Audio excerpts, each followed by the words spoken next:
Nacional.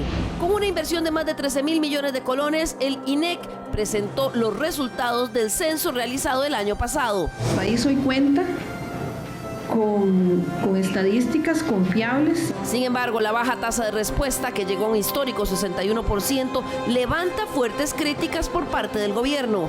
Consideramos técnicamente y metodológicamente que el censo fracasó. Los datos muestran cómo es la población costarricense, aunque para ello debió acudirse a una metodología de estimación. ¿Son entonces confiables los resultados? Esto es Estado Nacional.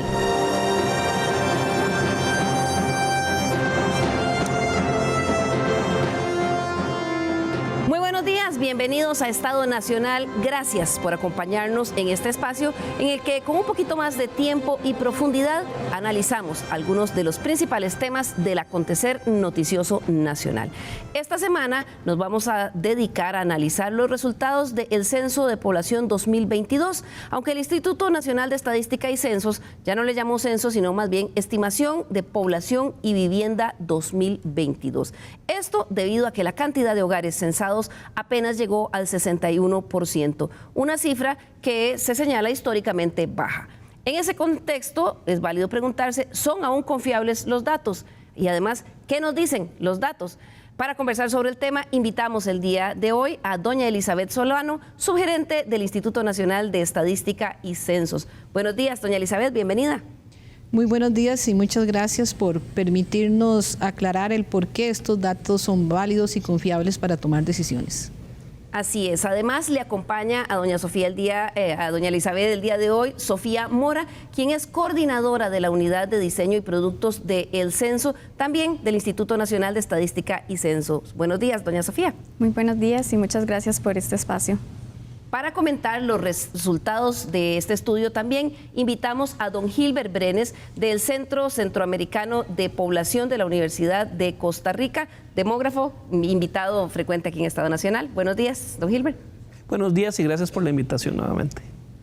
Además, también invitamos el día de hoy a una experta en temas de estadística, Fernanda Alvarado, de la Escuela de Estadística de la Universidad de Costa Rica, con quien también vamos a comentar estos resultados. Muchas gracias, Fernanda, bienvenida. Muchas gracias por la invitación y por el espacio. Bien, y para complementar el panel de hoy, también nos da mucho gusto tener el día de hoy al profesor Carlos Sandoval, sociólogo, profesor universitario, también de la Universidad de Costa Rica, con quien vamos a interpretar un poquito más qué nos dicen los datos de este censo. Buenos días, profesor, qué gusto tenerlo por acá. Muy buenos días, Liliana, y muy buenos días a las amigas y amigos que nos acompañan.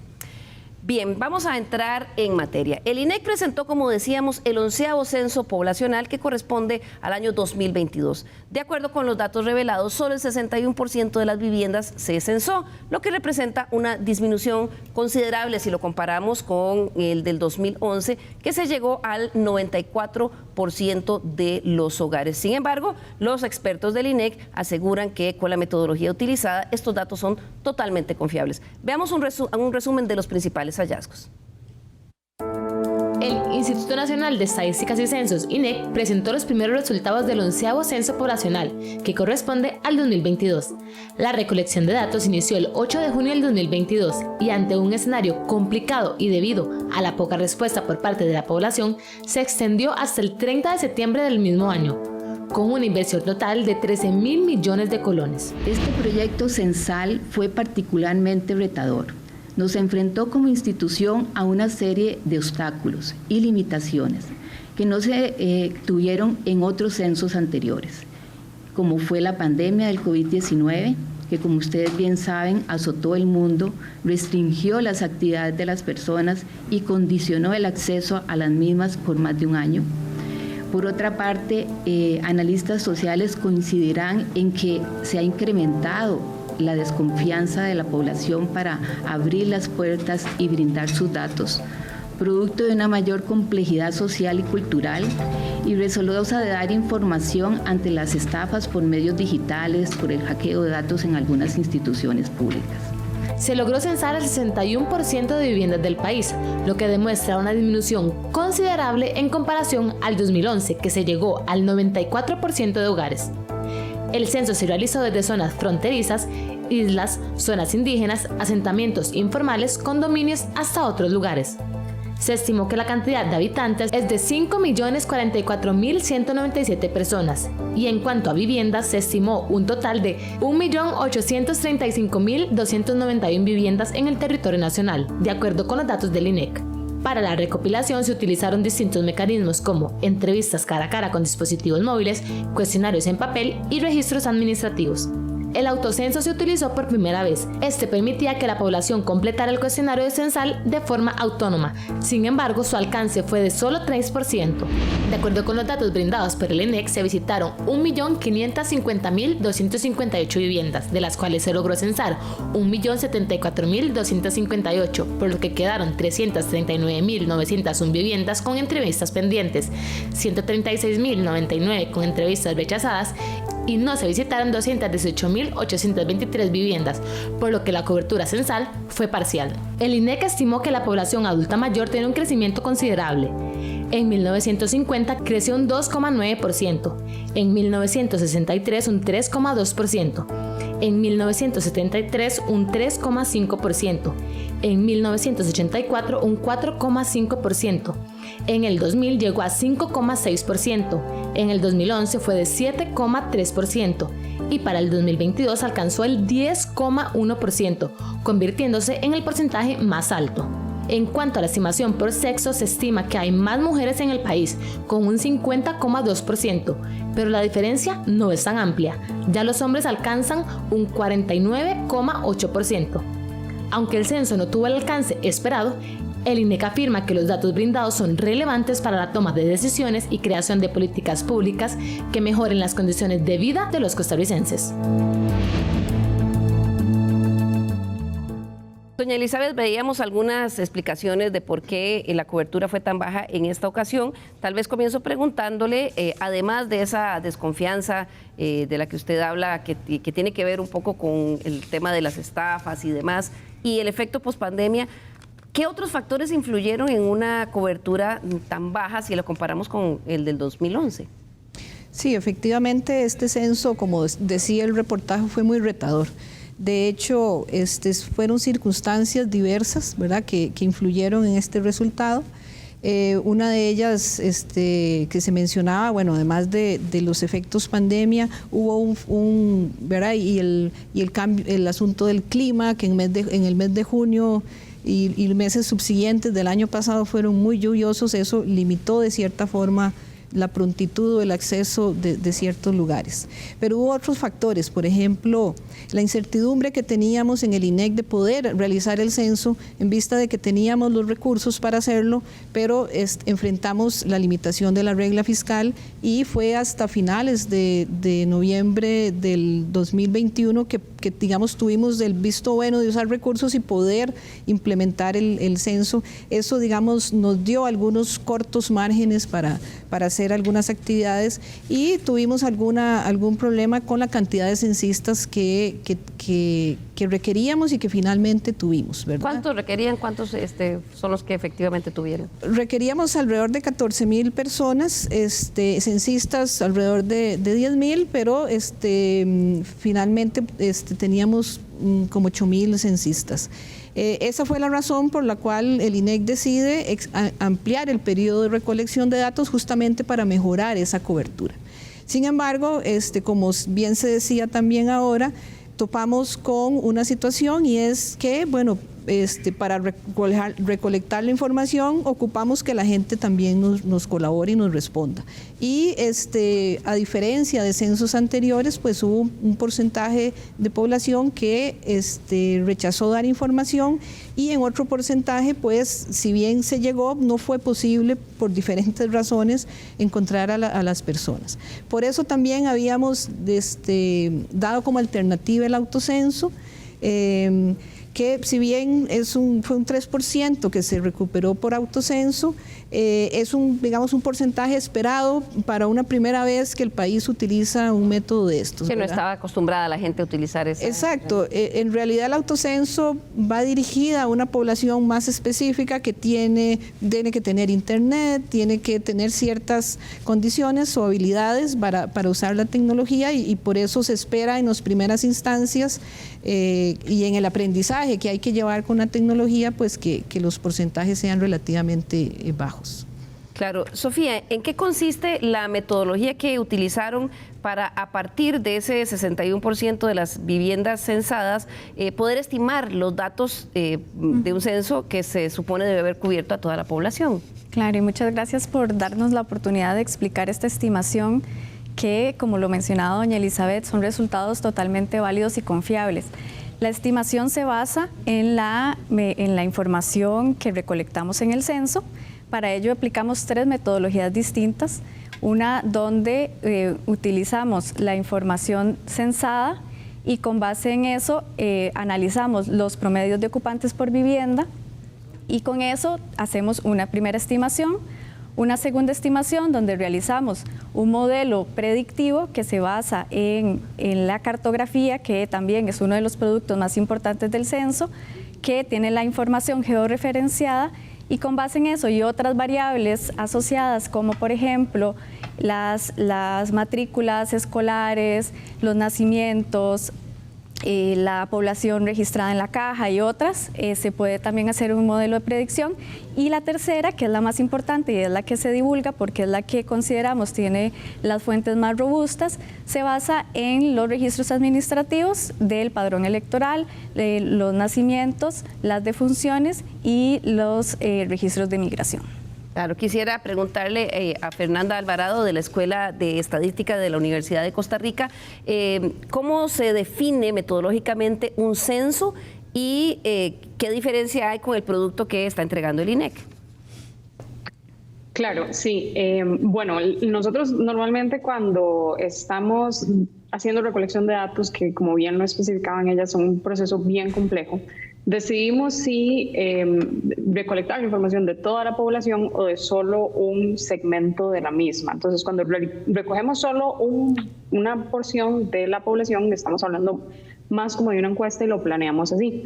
En el caso del censo, lo que hacemos es enumerar a toda la población, ¿verdad? Entonces, lo que se busca es cubrir a todas las personas y todos los hogares del país. Creo que aquí no hay una distinción de que sea un censo, una encuesta, sino más bien de que, bueno, como ya ellas mencionaban, varios retos metodológicos se presentaron y lo que afectó fue una cobertura, digamos, baja al proyecto censal. Claro, Fernanda, ¿qué se ha visto en otros países con respecto en estos últimos años a la elaboración de censos? ¿Se presentan retos similares? Sí, yo creo que en todo el mundo estamos enfrentando retos metodológicos importantes, no solamente en Costa Rica, de hecho no somos la excepción. Las tasas de respuesta han venido en declive desde hace ya bastantes años y esto no sucede solo acá, como les digo, sino sucede en todos los países del mundo, ¿verdad? Estamos hablando de que algunos encuestas ya están llegando a tasas de respuesta de un solo dígito, ¿verdad? Entonces, los retos son muchísimos. En, digamos, experiencias recientes que hayan tenido en la región, sí se han visto también problemas, como en el caso de Chile y Colombia, y el de Jamaica creo que también anda ahí teniendo problemas. Entonces, no necesariamente es un problema como aislado de Costa Rica, sino que como región estamos sufriendo toda esta problemática que nos lleva a las bajas coberturas, y creo que lo importante es resaltar qué podemos hacer a partir de ahora, ¿verdad?, para enfrentar estos retos de una mejor manera. Claro, y es que ya casi vamos a entrar a hablar sobre los detalles de la data que nos dio este censo. Pero de momento estamos viendo las reacciones que tuvo, nomás se publicó. Inmediatamente después de que el Instituto Nacional de Estadística y Censo publicara los resultados de las estimaciones de población y vivienda a partir de esos datos recolectados en el censo, Casa Presidencial catalogó el proceso como un fracaso Esto indicó la ministra de Planificación, Laura Fernández. El censo únicamente logró abarcar al 61% de las viviendas del territorio nacional.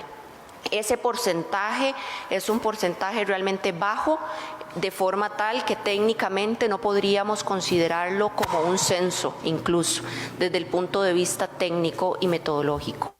Lo que hoy ha sido entregado a nuestro país, por lo tanto, son estimaciones de población y de vivienda, más no resultados del censo. Esta lamentable situación, sin lugar a dudas, genera un perjuicio importante para la formulación de políticas públicas.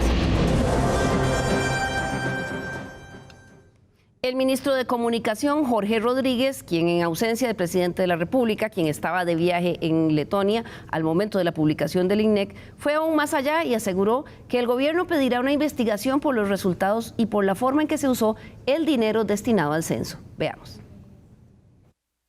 Para el gobierno de la República es lamentable el que se haya invertido cerca de 24 millones de dólares en la realización de este censo y que lo que hoy nos entregan como país es una aproximación metodológica de estimación de la población y vivienda del 2022. Hoy el INEC ha hecho este cambio inclusive en la nomenclatura de cómo ha comunicado a los medios de comunicación resultados de este estudio.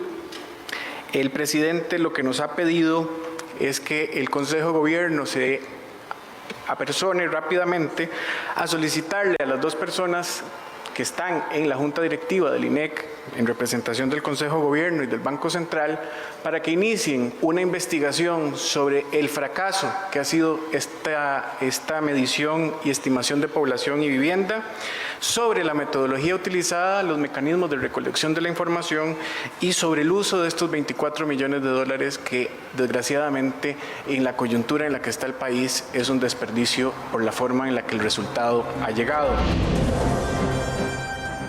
Doña Elizabeth, ¿cómo tomaron ustedes en el INEC este señalamiento de que el censo fue un fracaso y de que se hable de una investigación por el supuesto desperdicio de esos fondos dedicados al censo?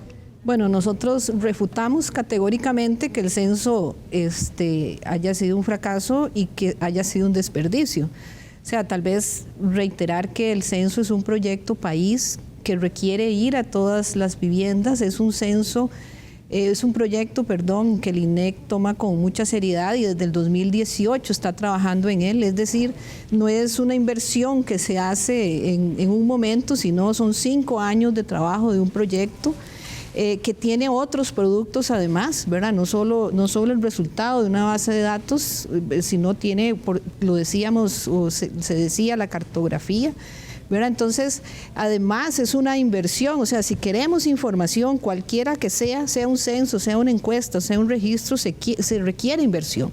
Ahora, la inversión que se hizo en este censo es similar a la inversión que se ha hecho en otros censos o que se hace en otros países. Normalmente se define un rango alrededor de 3, bueno, ya yo creo que ya ninguno cuesta $3, pero sí son $4.50 por persona, y eso es lo que se está invirtiendo en este censo. Y como digo, no es el único resultado, pero lo importante aquí es reafirmar que los datos que estamos dando son datos confiables y útiles para la toma de decisiones. Metodológicamente, Sofía, ustedes mantienen que a pesar de esto que dicen, que dijeron los ministros hoy, sean confiables, ¿son confiables los datos? Sí, totalmente confiables. Son basados en estadísticas de fuentes válidas, como lo mencionaba. Son datos del padrón electoral, los registros de nacimiento, los registros de defunciones, que a partir de técnicas demográficas se hizo esa estimación. Además, también se utilizó la misma información del censo para validar esas estimaciones y por lo tanto son completamente válidas, y la información que pudimos ver ayer nos da cuenta de cómo ha cambiado la dinámica demográfica del país. Claro. Gilbert Brenes es demógrafo del Centro Centroamericano de Población. Don Gilbert, ¿quería usted agregar algo a esto que hablábamos de que ya en muchos países de Latinoamérica se ha enfrentado a esta misma retos? ¿Y cómo ve usted, cree que son confiables los datos? Sí, de hecho a mí me gustaría aclarar que generar estimaciones de población en los años censales no es nada nuevo.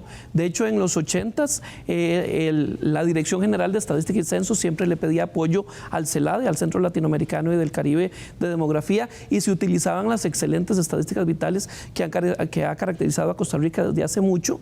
Y en el 2000 y 2011 se tenía un equipo interdisciplinario en el que gente del CCP, de la Universidad de Costa Rica, colaboraba con gente del INEC para generar estas estimaciones con métodos demográficos.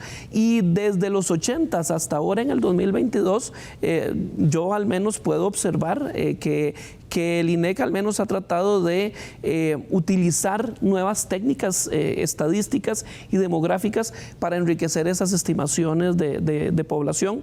En general, en el pasado siempre se basaban nada más en los puros conteos de estadísticas vitales. Después se metieron modelos demográficos para estimar, por ejemplo, poblaciones difíciles de llegar, como los inmigrantes, y ahora ya se están incorporando, por ejemplo, modelos lineales, que son modelos predictivos, de hecho con paradigma bayesiano, como ellos lo informan, que se supone que enriquece también esta evaluación. Así que en general no es nada nuevo. Y si me permite, nada más muy corto, como para contar dos historias.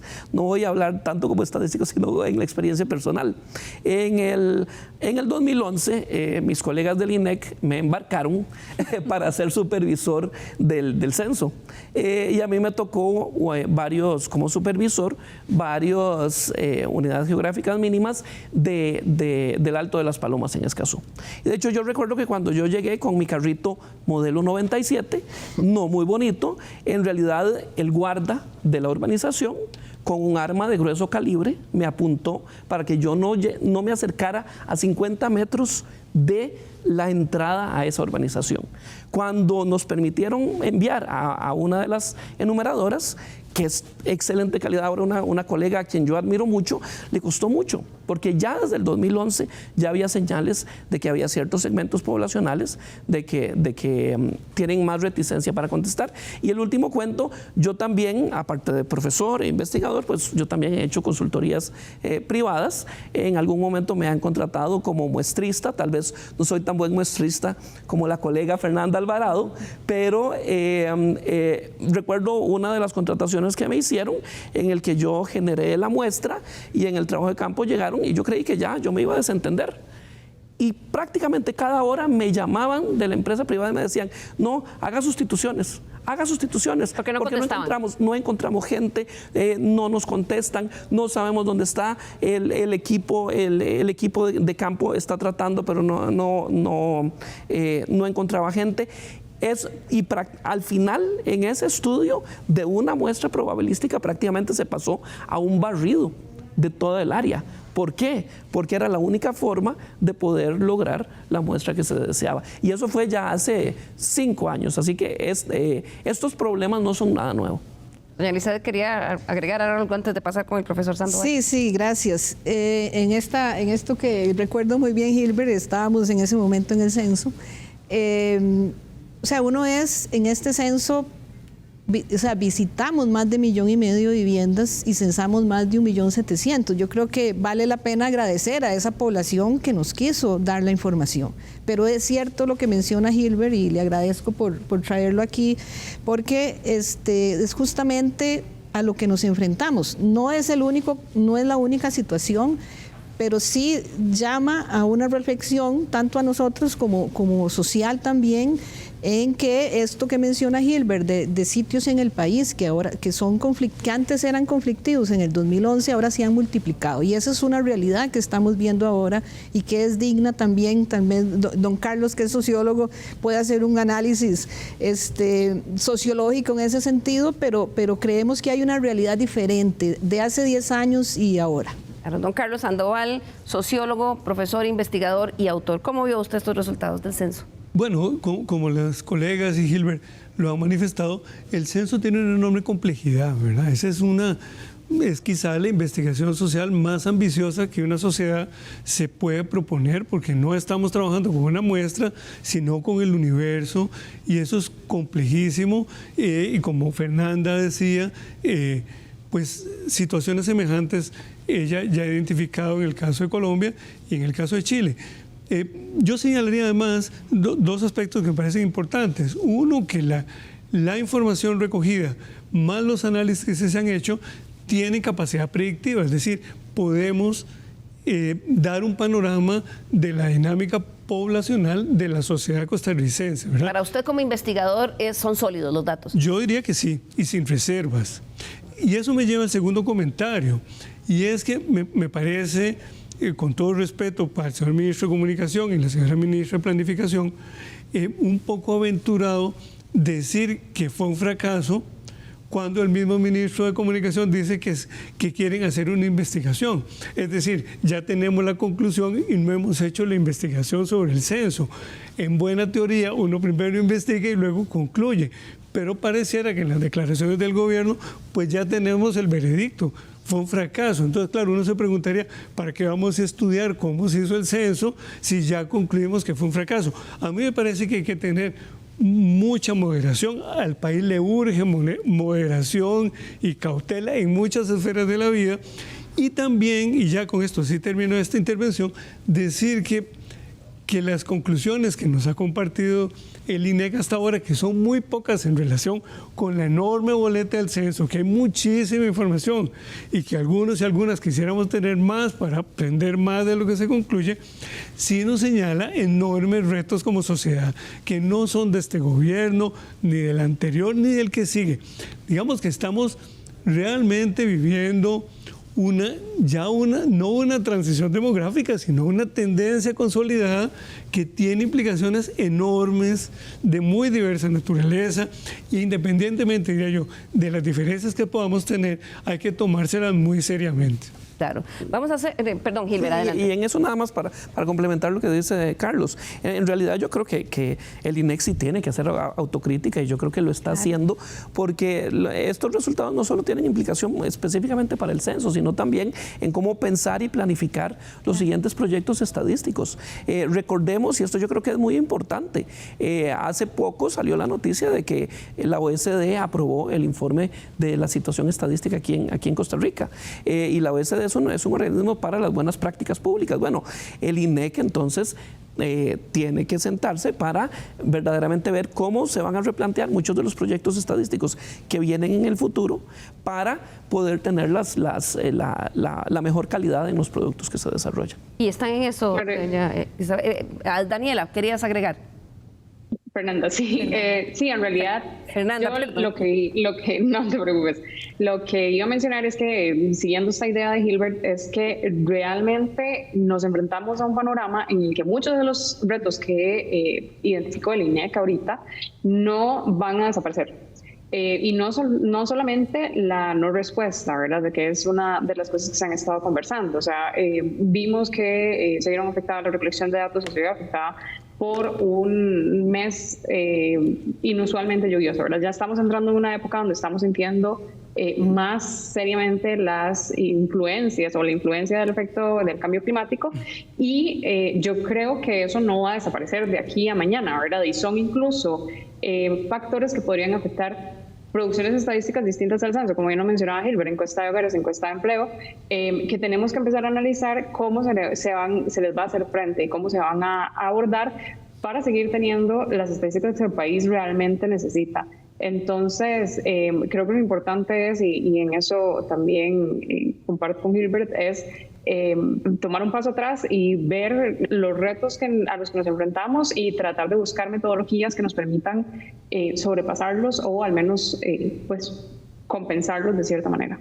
Doña Elizabeth, muy breve antes de ir a comerciales. Sí, muy breve. ¿Cómo están enfrentando ustedes esa autocrítica? Sí, efectivamente, bueno, oportunidades de mejora siempre habrá, eso sin duda es una evaluación que vamos a hacer como parte del proyecto, pero que sin duda habrá que hacer, pero el INEC ya está trabajando en esas opciones, y es el trabajo con registros administrativos. El sistema estadístico nacional, que es amplio en este país y que tiene una particularidad, y es que contamos con un identificador único de las personas personas. Entonces eso nos permite a futuro, ¿verdad? Eso es un proyecto que ya el INEC tiene trabajando, es basarse en registros administrativos para generar estadísticas, que son estadísticas más oportunas, probablemente más desagregadas, y que podamos generar en esta oportunidad, digo, qué sé yo, una estimación poblacional anual, que un registro bien estructurado, bien complementado con diversas fuentes, nos puede permitir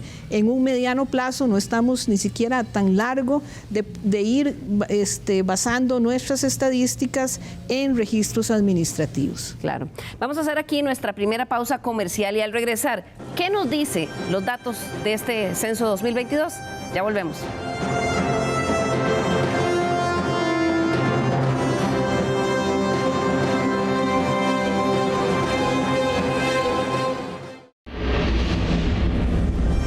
Recuerde nuestro correo l.carranza@teletica.com. Nos interesa mucho conocer sus opiniones, sugerencias y críticas para nuestro programa.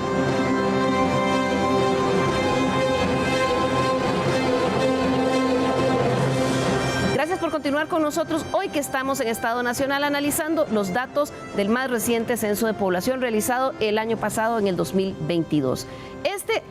Como estábamos viendo anteriormente, ha tenido algunas críticas, sin embargo, los expertos coinciden en que los datos que tenemos o que están arrojando son realmente sólidos.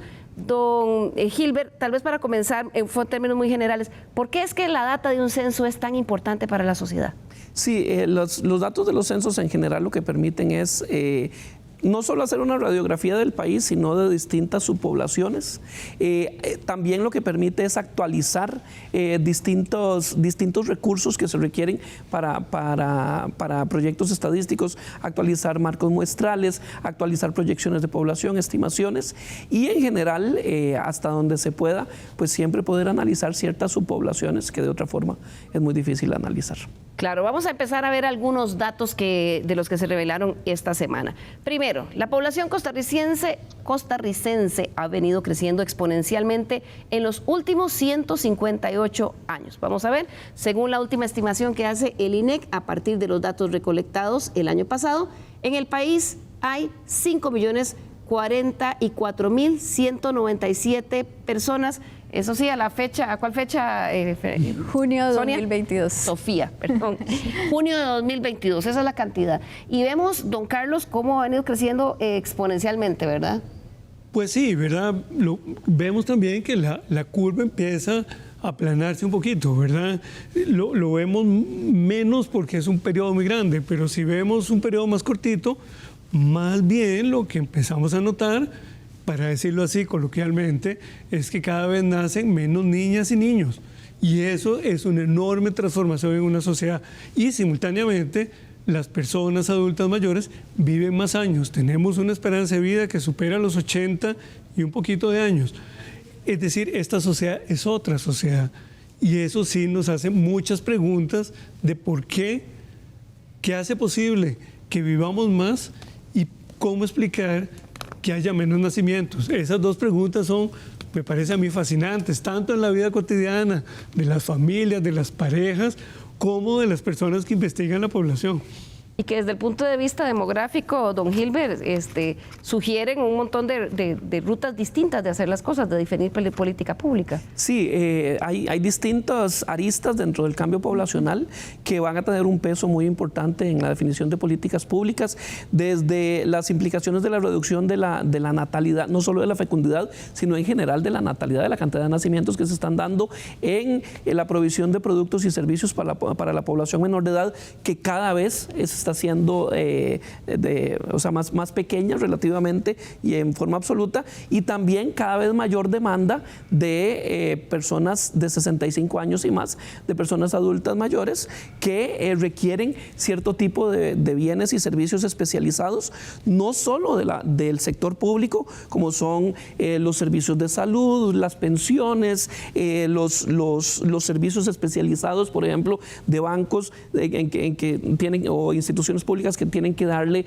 filas particulares a las personas mayores, sino también, en general, también para el sector privado, todo lo que tiene que ver en términos del cambio de los productos que se van a tener que ofrecer, no solo ahora, sino cómo tienen que proyectar en el futuro.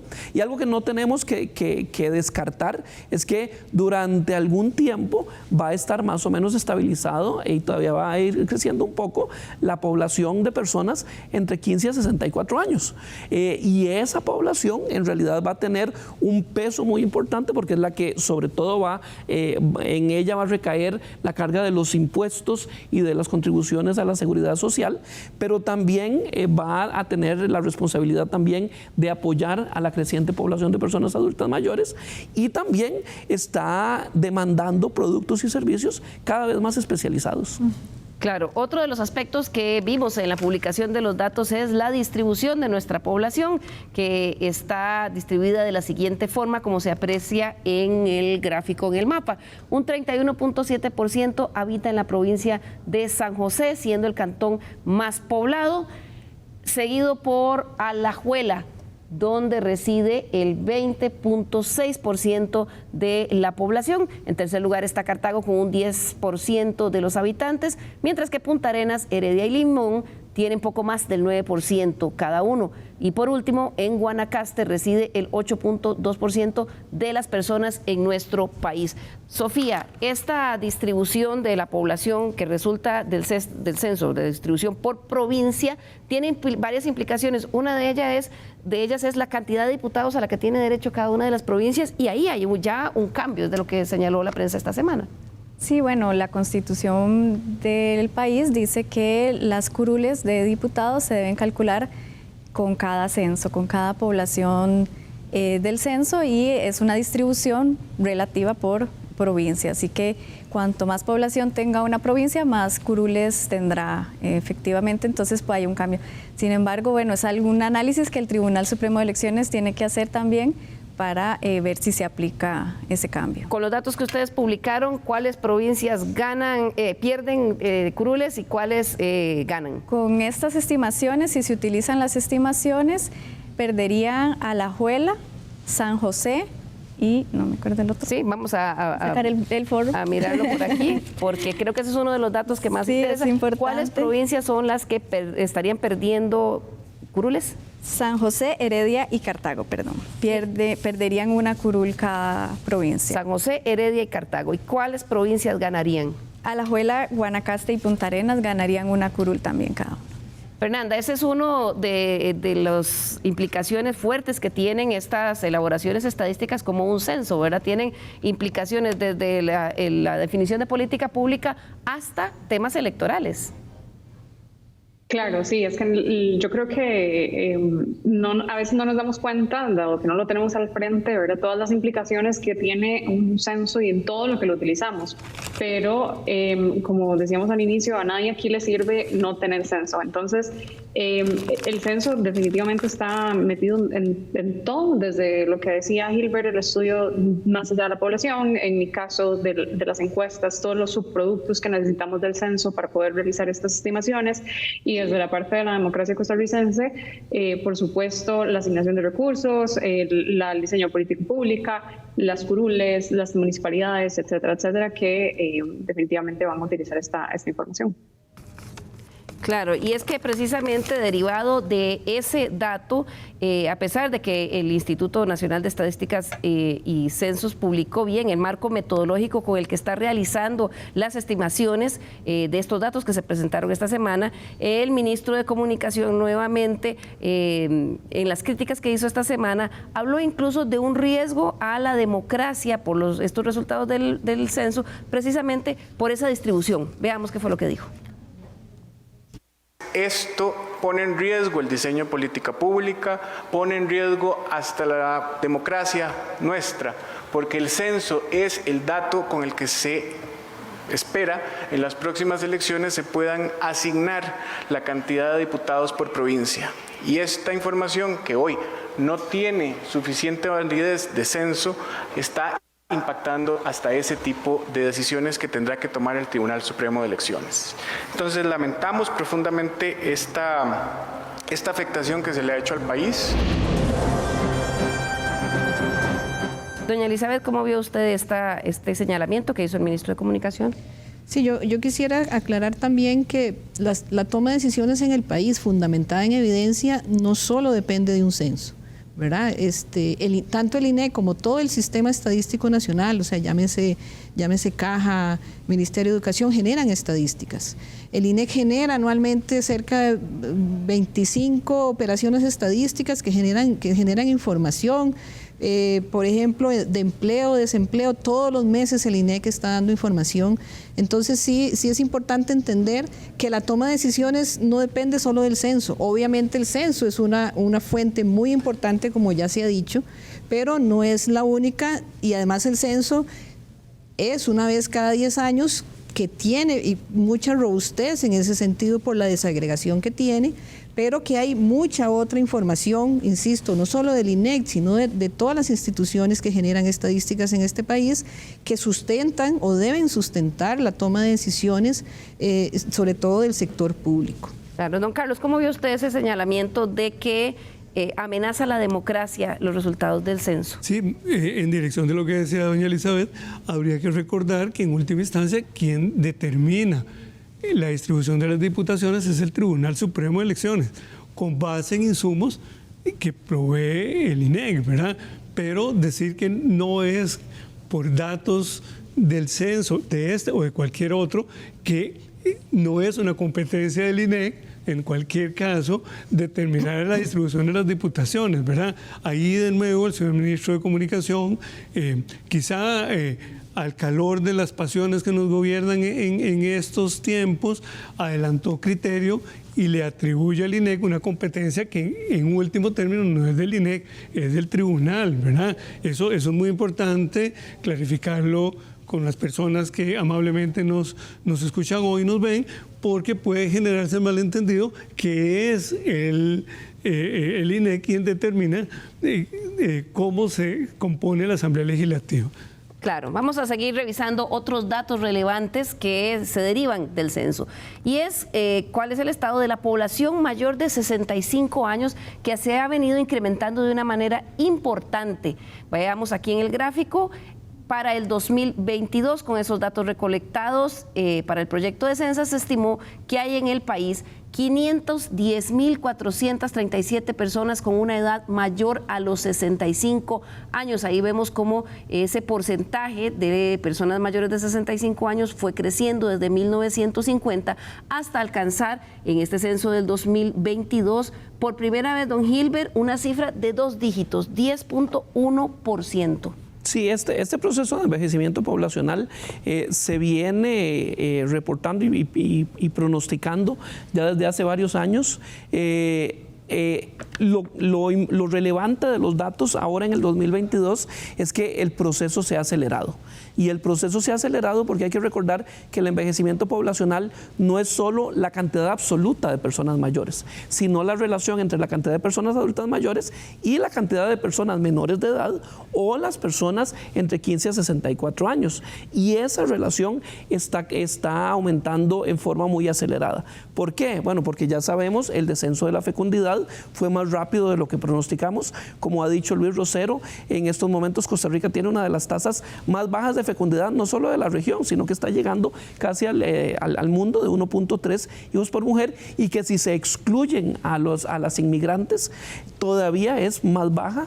Esto en demografía se clasifica como ultra baja fecundidad, pero también estamos observando, y eso es parte del proceso de envejecimiento poblacional, que también aparentemente han disminuido los flujos migratorios de personas centroamericanas que querían quedarse aquí en Costa Rica, posiblemente por la pandemia, porque la pandemia lo que hizo fue cerrar fronteras, y también por el contexto socioeconómico, y eso hace que entonces se acelere la presencia relativa de las personas adultas mayores. Se sabe, por ejemplo, que aquí los importantes flujos inmigratorios durante los 90s y los 2000 hicieron que el proceso de envejecimiento poblacional fuera más lento. pero ahora se está acelerando. Y eso, como sabemos, tiene fuertes implicaciones en la demanda, en la sostenibilidad de los sistemas de pensiones, en la sostenibilidad del seguro de salud, en la demanda de servicios especializados y también, como lo viene diciendo mi colega Pamela Jiménez y Luis Rosero, la importancia también de contar con fuertes redes de cuidado, no solo desde el sector público, sino desde la comunidad para apoyar para apoyar a las personas mayores. Esto que menciona Gilbert, don Carlos, usted lo ha estudiado muchísimo, todos estos fenómenos migratorios, y además de este crecimiento de la población mayor de 65, tenemos también una reducción de la población menor de 15 años. ¿Cómo ve usted esos resultados? Sí, eso, como hemos dicho, es un cambio enorme, que es además un cambio que no es temporal, es un cambio de largo aliento en la sociedad. La pregunta que nos podríamos hacer, ¿es eso reversible? Hay países como Canadá, donde luego de una tasa global de fecundidad baja han repuntado. Me parece a mí, sin ser mi campo de especialidad, que son más los países que no revierten la tendencia que los países que la revierten. Los países del Mediterráneo europeo, España, Italia, Portugal, es donde la población ha disminuido más, pero en más tiempo. Y claro, fíjense ustedes, este dato que nos ha presentado ahora el INEC coincide con un momento en que estamos diciendo que la caja está quebrada.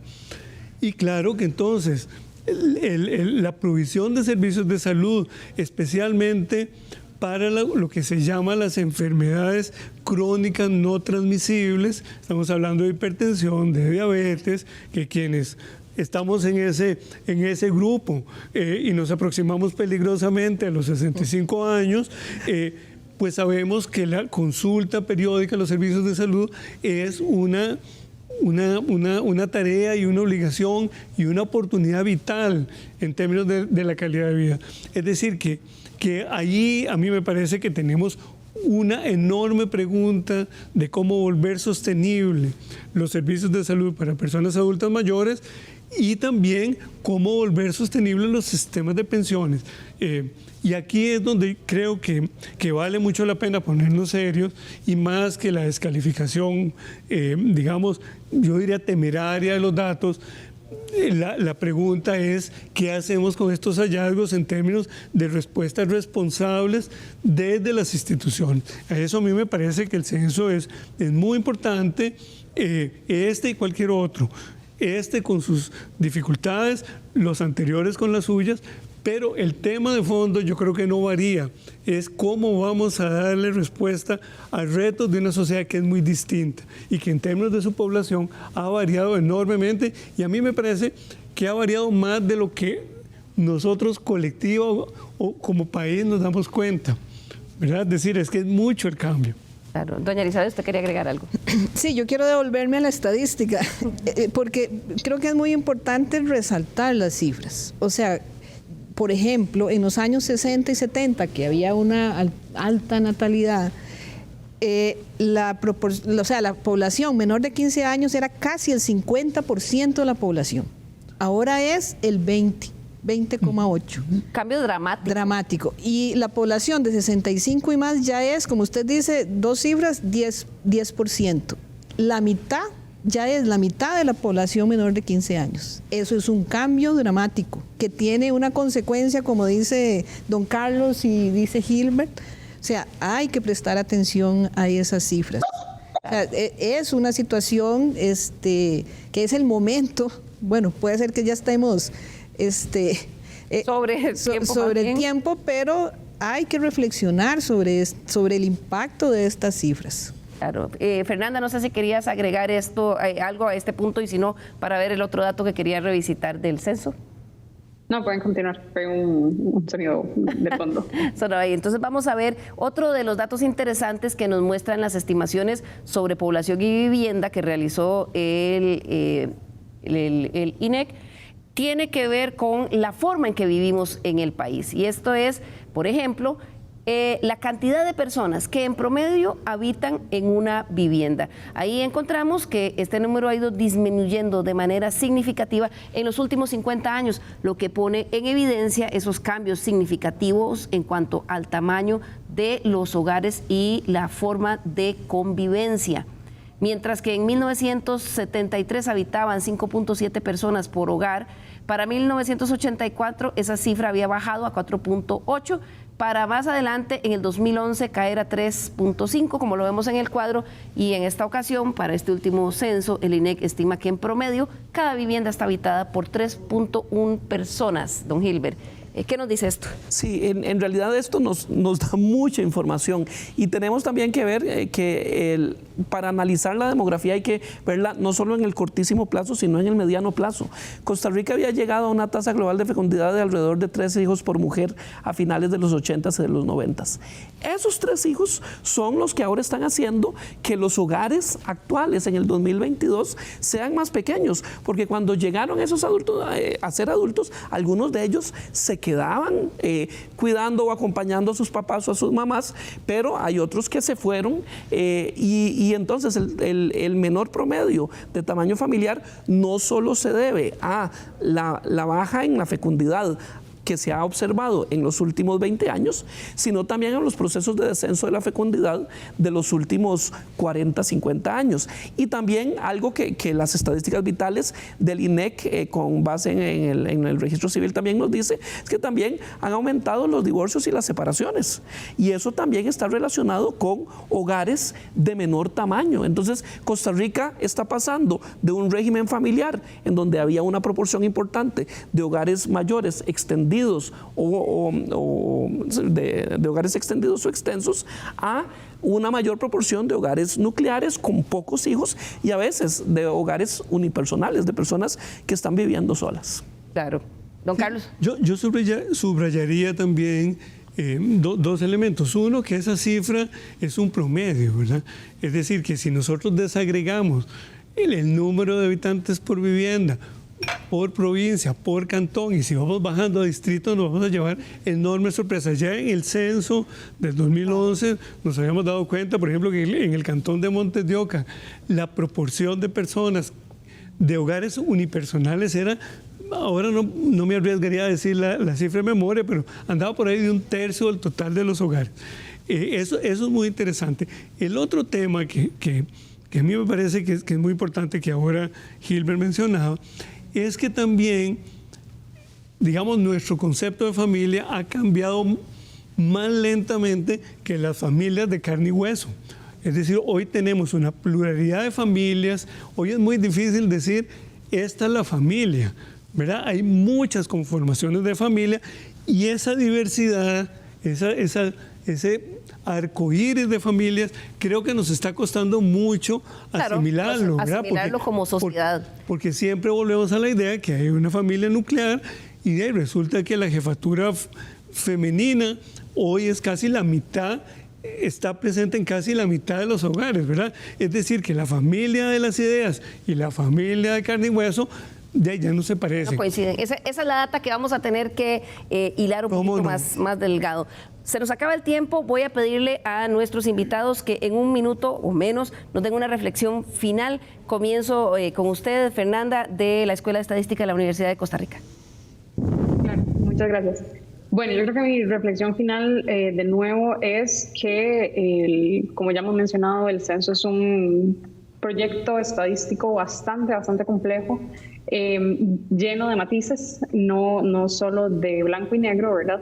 Y con muchísimos retos metodológicos que no solo afectan el censo, sino que también se van a trasladar a otras producciones estadísticas, que lo importante, creo yo, acá es que junto con el INEC nos sentemos a analizar toda la información que se produjo durante el censo, no solo los resultados. Desde mi parte metodológica, obviamente me interesa la parte del trabajo de campo y poder identificar, ¿verdad?, esos retos y esos aciertos y tal vez desaciertos que se tuvieron, de forma de que de aquí a lo que sigue podamos seguir teniendo información de calidad, porque eso es al final lo que le importa a todo el país, es seguir produciendo datos importantes que nos permitan tomar decisiones informadas y que impacten de manera positiva la vida de las y los costarricenses. Perfecto, muchísimas gracias, Fernanda. Continúo con Sofía del Instituto Nacional de Estadística y Censos, una reflexión final.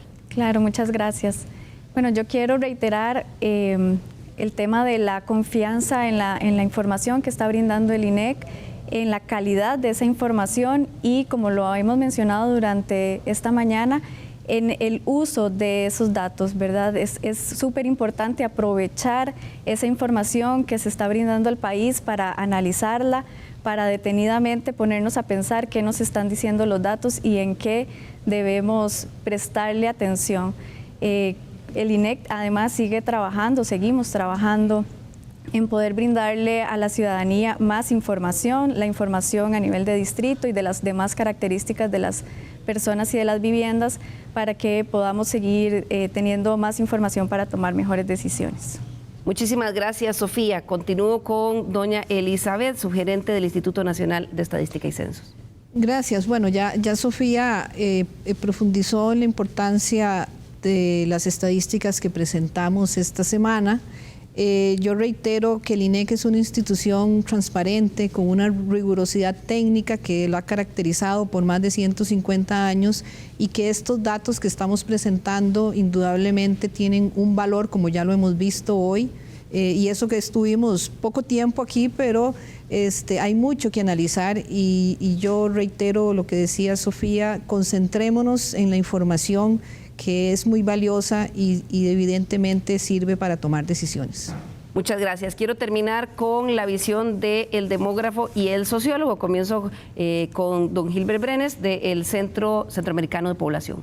Quisiera partir de esta conclusión en dos. Una de las cosas que yo siempre le digo a mis, bueno, no siempre, frecuentemente le digo a mis alumnos es que algo bonito de ser estadístico en este país es que Costa Rica es un paraíso de datos, en donde hay una gran cantidad de producción estadística que se puede analizar. Entonces, el reto que nos pone el 2022 es aprovechar todas las fuentes de datos que hay, tanto las producidas como el INEC, como las producidas por otros entes y que forman parte del Sistema Estadístico Nacional y ojalá también de entes privados para poder hacer los mejores análisis cuantitativos que apoyen la toma de decisiones.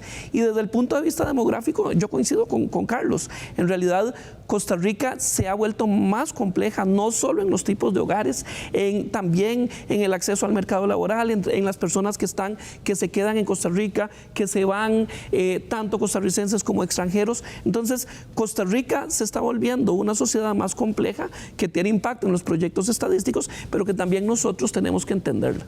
Claro, muchas gracias, don Gilbert. Y concluyo con la mirada del sociólogo, don Carlos Sandoval.